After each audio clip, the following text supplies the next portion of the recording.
Hello everyone, or should I say, greetings Nephilim.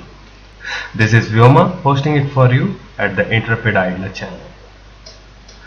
Now there's some exciting news that I want to talk about. Before doing that, I would like to go over some of the upgrades I got for my witch doctor here. As soon as it loads. So uh, last time we left off, I was at Paragon level 340. Now I'm like at 350, and I got a couple of upgrades.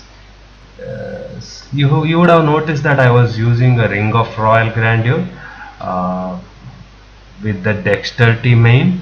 I did get an intelligence once. I was just running some bounties, and I got the Ring of Royal Grandeur, the intelligence version. Along with the attack speed, uh, I went to Miriam the Artisan and rolled in a socket into it so that I could plug in the legendary gem. So the second upgrade I got, I mean it's a pretty good upgrade, was the Zunimasa's Marrow. Got the ancient version, so that gave me about 120 extra intelligence. I'll probably be rolling out the increased grasp of the dead damage to something else. I've yet not decided, but definitely a very good increase. Very good upgrade actually. Uh, I got most of them ancient. I got the pants as ancient set pants. The chest armor is ancient. The mojo is ancient. The mask of Jaram, the head is ancient. The shoulders is ancient. So is the wrists, the braces. I do not have a Tascarantio that's ancient. I would prefer to have one, and obviously, I mean, this is just some random uh, ancient item. So, yeah. Now to the interesting part. Well, before I do that, let me try to do a rift in the background. So yeah, if you have been following the official blog or Reddit as such, you would have noticed there's an announcement, patch 2.3.0 in the PTR. That's the public test trial. Blizzard has this concept where they release patches and updates on a test server and let people go at it, and they'll allow them to uh, test it out as such and see the effects if people are doing. I mean, how are people consuming the new content? So let me go over the things they are adding there. They're adding crafting system updates. They're adding some adventure mode updates where the trials for the Greater Rift keystones, I think they're removing that and replacing it with some other system. They're adding a seasons journey where I think they will be showing or giving a nice way of presenting your seasonal journeys or achievements or milestones as they call it. They're adding new difficulty levels. So currently the highest difficulty level is Torment 6.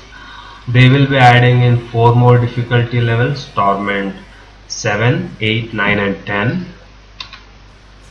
Obviously, I mean the rewards from those higher difficulties will be greater, same as it is now. It will be obviously greater than what we get out of Torment 6. As with any seasons, they will be adding new seasonal legendary items and set items, contributing to the power creep, of course. There will be few combat changes as well. I believe it is with respect to some of the legendary affixes like the jailer and some what people like to call as unavoidable affixes. So I think that they're reworking it. I'm not sure what they're doing with that.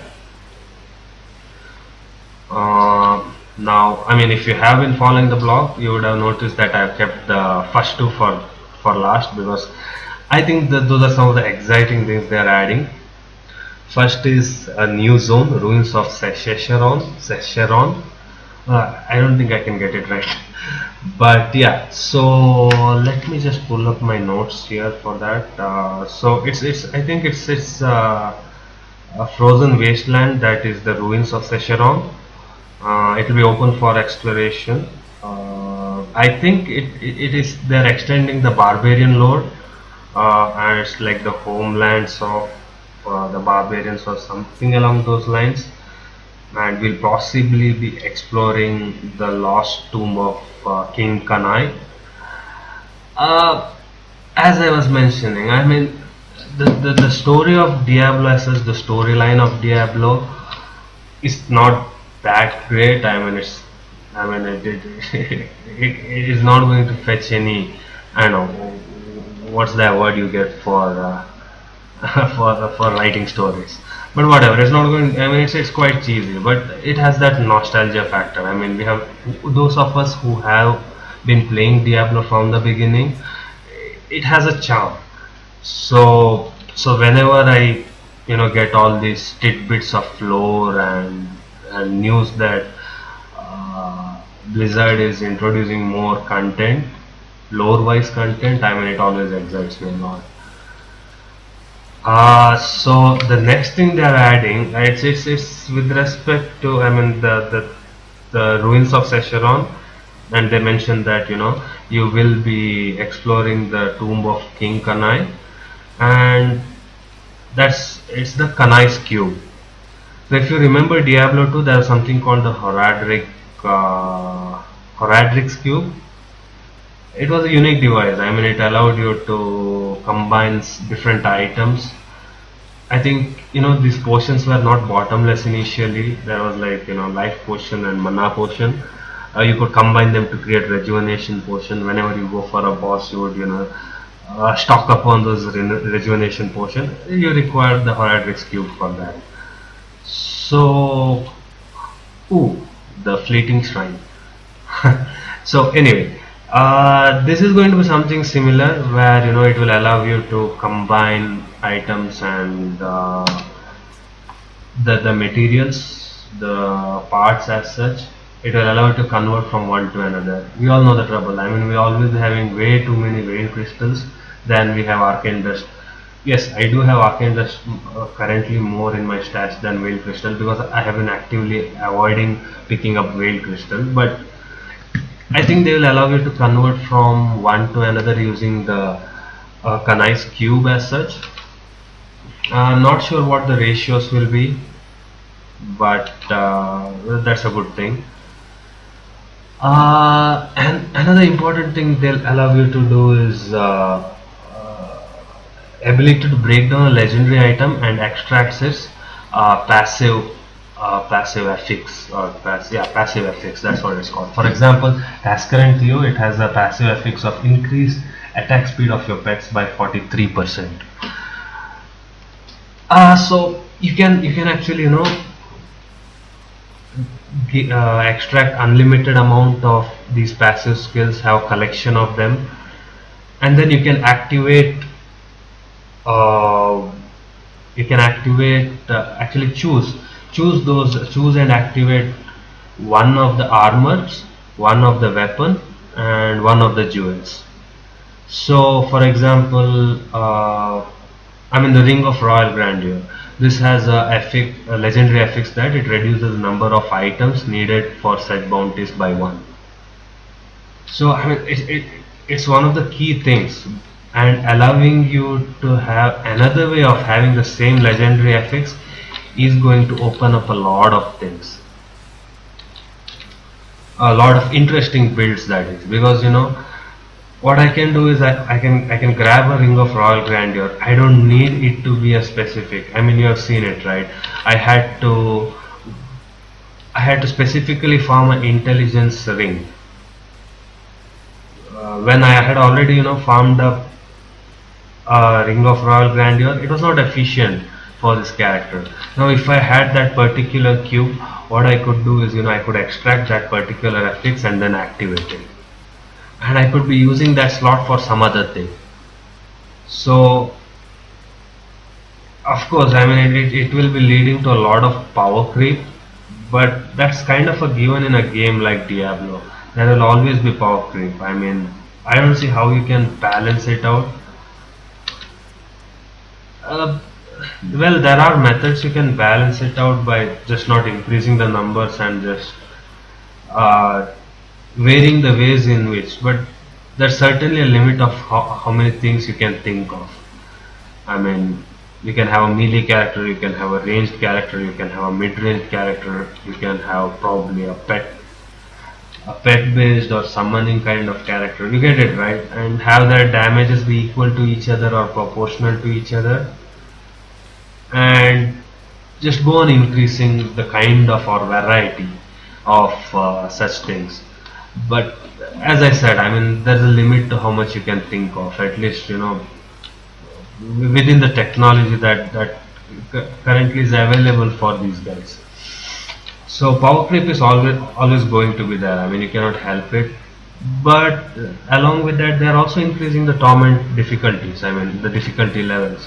They're adding four more torment levels. That should be good enough. I mean, that should get the community and let them do something with it. So I'm pretty excited for these two changes. Now, of course, this they are releasing it in the public test realm, which means these are subject to change. They might not totally remove it. I don't think they'll not find something that will lead to them just removing the ruins of Sesharon or the Kanai's cube or something like that. But how much they will allow you to do with that. I mean, if something is too powerful, I think they will nerf it. If something is too overpowered, they will nerf it. On the other hand, if they find that something is a bit underwhelming, they would probably buff it up. How they say they're going to double it, right? So if something is underwhelming, they'll double it. So yeah, I mean, expect changes. I mean, whatever they're saying now, they're just releasing it in the. I'm not sure when they'll be releasing it, but yeah, they're releasing it in the test realm. Uh, Now, next question: am I going to be doing? I mean, installing the or switching to the public test realm? No, I like to keep the game fresh. If I've already played it in a test realm, I don't really care that much about is it a test or a production server. It's going to burn me out. So I don't think I'll be playing it in the test realm. There are some people who like to do that. I mean, there's nothing wrong with that. I'm glad they do that. I mean, it's because there are people who like doing what like playing in the public realms is that we get as much of a balanced game as we can on the production ones, right? So I'm glad for people who do that. I'm glad that people do that. I'll not be doing that though, mainly because I have a couple of other games that I'm doing now, and I have to think about it. But I might possibly be doing some more videos on those games. They are not action RPG games like Diablo. They are a bit different. Yeah, I've not yet decided that there are a handful of games, but I'll not be doing videos on all of them. Only a couple of them. I need to think about that of how I'll be structuring them and all that.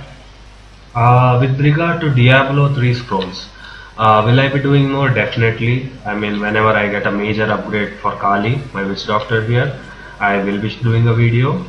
Whenever I reach certain milestones, probably I'll just grab a peek at that. If when I reach some milestones, I'm aiming for Paragon level 400. So I will possibly be bringing you back as such to have a view at what I've got going. So that, and definitely when they do drop this particular update in test realms and there is some feedback, I'll try to go and collect some information based on reliability of how reliable it is, or how not rumors. I don't like spreading too much of rumors as such. Hype is good, but yeah. I'll be doing some videos on those. but mainly it will probably be on a back burner as such. I will be trying to get to Paragon 400. That's it for now. Thank you for watching Diablo 3 Scrolls. Hope to see you in the next episode.